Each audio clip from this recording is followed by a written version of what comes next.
Il est presque midi dans ce restaurant situé à l'entrée du Hamjago, dans la commune de Mtsamboro. Chen Ahmed et son équipe s'activent pour servir la clientèle.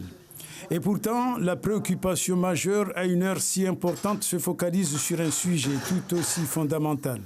L'eau potable reprend sur les robinets avec des coupures imposées depuis plusieurs semaines par des restrictions préfectorales.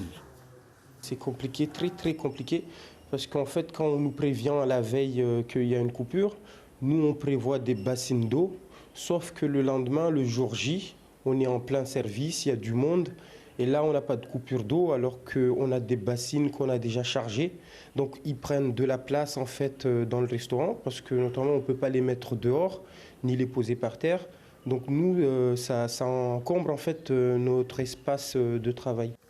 À quelques centaines de mètres du restaurant, Abdou Hamada respecte également l'heure du déjeuner. L'eau coule comme si de rien n'était.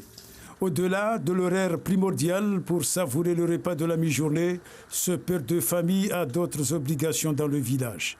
Il est à la fois le muezzin et l'imam dans cette mosquée. Concernant justement ces restrictions sur les coupures d'eau, il ne sait plus comment aborder la situation.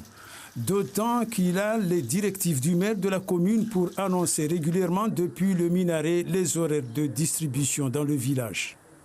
Le maire m'a souligné que les enfants ne seront pas impactés à l'école. Nous, les particuliers, sommes habitués aux communiqués qui annoncent entre 16h et le lendemain à 8h. Subitement, nous apprenons que les coupures débutent à partir de 8h du matin pour une durée de 24 heures.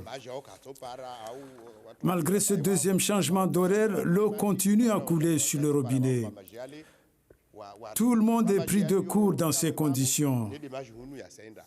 Contacté par nos soins, le syndicat des eaux du département nous précise que ces changements d'horaire ne sont pas récurrents et qualifient d'un simple oubli. Il est vrai que l'eau est une source vitale pour la vie. Sa consommation n'attend jamais.